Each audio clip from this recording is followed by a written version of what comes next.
सभी साथियों का माफी भी चाहता हूँ कि बहुत सारे बुजुर्ग इतने घंटे से बैठे हैं। मैं अपने साथी को कह रहा था भाई समय ज्यादा मत लीजिएगा, कोई सिर सोसाइटी में सीधा नाम अनाउंस कर दीजिए। पहला सवाल तो ये है, क्या सुनना चाहते हो? एक भाषण सुनना चाहते हो जिस पर तालियां बजाई जाएं, या सच सुनना चाहते हो? आप कहें, सोच लीजिए। सच कड़वा होता है,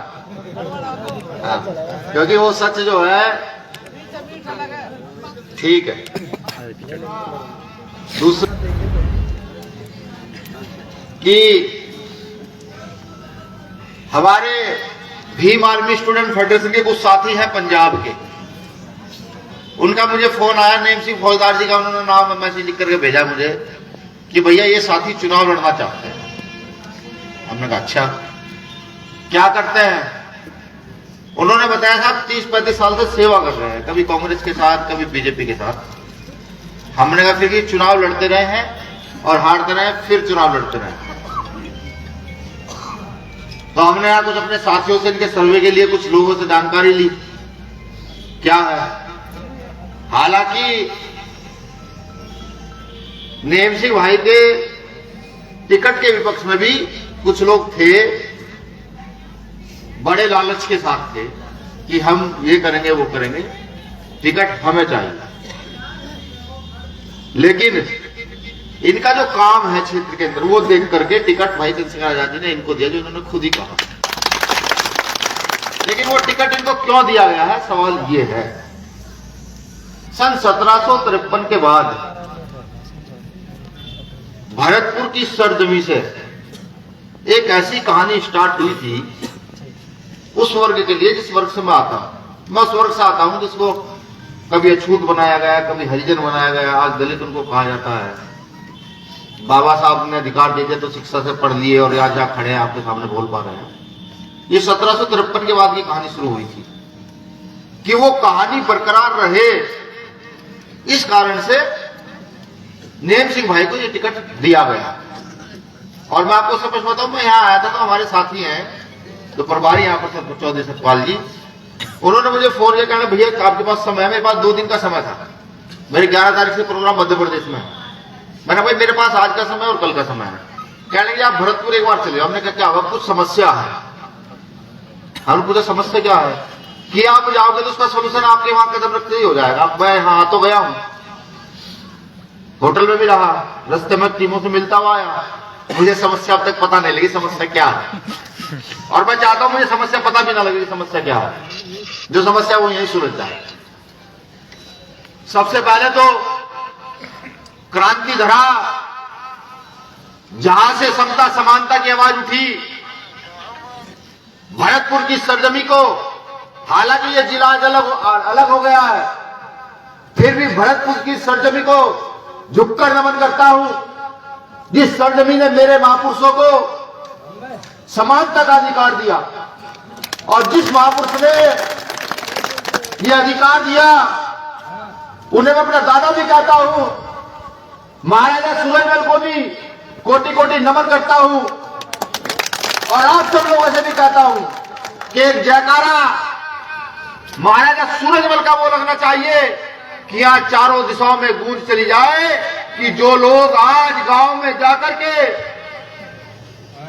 गरीब लोगों को धमकाने का काम कर रहे हैं और डराने का काम कर रहे हैं कि वोट केतली पर या चंद्रशेखर आजाद की ओर नहीं जाना चाहिए, उन लोगों के कान में गूंज चली जाए कि हम उनको मानने वाले लोग हैं। महाराजा सूरजमल की, महाराजा सूरजमल की। मैंने ये इसलिए बताया कि महाराजा सूरजमल ने अपने राज में बहुत बड़े बड़े प्रतापी काम किए, लेकिन एक काम जो उन्होंने किया, जब मैं उनको पढ़ता हूं मुझे पता लगता है, एक काम उन्होंने किया कि उन्होंने मेरे पूर्वजों को अपने मंत्रिमंडल में जगह देकर के और देश के अंदर समता समानता कहलाने का अधिकार दिया। तो मैं तो कृतज्ञ हूं, मैं अनुसरण करता हूं उनका। और ऐसे सब साथी जिन्होंने इस देश के अछूतों के लिए काम किया, हम जैसे लोग ताम उनके ऋणी रहेंगे।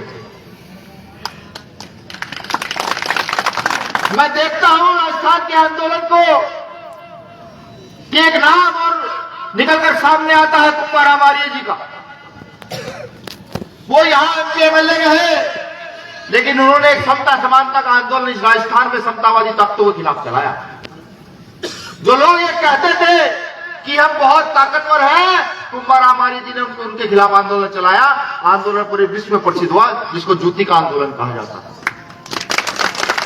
ये मैं बता इसलिए रहा हूं कि आज देश में जिस प्रकार से जाति के आधार पर तोड़ा जा रहा है, ये युवा जो मेरे सामने बैठा हो सकता है चंद लोग हो, ये युवा इस आंदोलन को एक बार पढ़ने का काम कर रहा है। अभी आपने देखा होगा उत्तर प्रदेश के ग्रेटर नोएडा में एक एयरपोर्ट बनता है महाराजा मीर मौर्य जी का। हालांकि इतिहास से कहता है महाराजा मीर मौर्य जी गुजरों की एक असहाय धरोहर है, एक प्रतापी धरोहर है, लेकिन समतावादी ताकत उसको बदलने का काम करती है। उत्तर प्रदेश के मुख्यमंत्री जो प्रमुख पद पर है, वो उसको तोड़ मरोड़ कर पेश करने का काम करता है। ये सब जान इसको भी बताने का उचित यह है कि मैं चाहता हूं कि उनको पढ़ा जाए और उनको गुना जाए कि वो चाहते क्या। भारत में समय समय पर ऐसे लोग जन्मे हैं जिन्होंने भारत के अंदर गैर बराबरी की ताकतों को तोड़ा। मैं ऐसे जन्मे सभी महापुरुषों को, तथागत बुद्ध, संत रैदास, गुरु नानक, संत कबीर, गुरु घासीदास, महात्मा ज्योतिबा फुले, शिवाजी महाराज, संभाजी महाराज, पेरियार साहब, ललई सिंह यादव, जगदेव प्रसाद कुशवाहा, रामस्वरूप वर्मा, कर्पूरी ठाकुर, बाबा साहब अम्बेडकर, माता सावित्रीबाई फुले, माता फातिमा शेख, ऐसे तमाम महापुरुषों को कोटि कोटि नमन वंदन करता हूं। मैं ये भी बता दूं आपको, मैं आपसे वोट मांगने नहीं आया, ना मैं ये कहने आया कि आप समर्थन कीजिए। मैं तो सिर्फ पूछने आया हूं ये भरतपुर की सरजमी से कि आप लोग कब जागेंगे और कब उठकर खड़े होंगे। ये क्रांति की तरह है, ये क्रांति की तरह है। यहां से हर बार आगाज हुआ, लेकिन वो न्याय का आगाज कब होगा, वो न्याय की क्रांति कब उठेगी कि मटका छूने पर हत्या कर दी जाती है और उसके पक्ष में सभाएं होती हैं, मुंह रखने पर हत्या हो जाती है, उसके पक्ष में सभाएं होती है, बलात्कार हो जाता है, उसके पक्ष में सभाएं होती है। ऐसे लोगों को कब जिंदा करोगे जो ऐसे लोगों को मुंह तोड़ जवाब देने का काम करेंगे? तो ऐसे लोग कब जिंदा करोगे? यहां लड़ाई जाति धर्म की नहीं है, ना ही मुझे जैसा व्यक्ति किसी जाति धर्म में विश्वास रखता है। मुझे आज एक पत्रकार मिले, उन्होंने मुझे कहा कि अब तो जाटों और दलितों का मजबूत गठबंधन हो गया है। मैंने उनसे कहा साहब ये आपको किसने बताया कि नहीं हनुमान बेनीवाल भाई चंद्रशेखर आजाद का गठबंधन हो गया? हमने कहा साहब आप भ्रम की परिस्थिति में है, यहां गठबंधन जाटों और दलितों का नहीं हुआ, यहां गठबंधन कमेरों का, किसानों का, मजदूरों का, शोषितों का, वंचितों का, पीड़ितों का राजस्थान में गठबंधन हुआ है।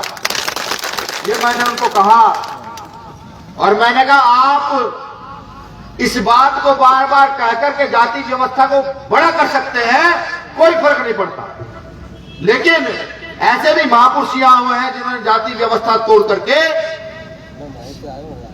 शोषित वंचित वर्ग के लिए काम करने का काम किया। ऐसे ही एक शख्स मेरे सामने है जिनको मैंने सुनकर अच्छा लगा, लेकिन जो मैंने इनका सर्वे कराया वो सर्वे में ये अपनी वाणी से भी कई अव्वल व्यक्ति मुझे लगे कि नहीं, ऐसे व्यक्ति अगर विधानसभा चले जाएंगे तो ये जाति और धर्म देखकर काम नहीं करेंगे।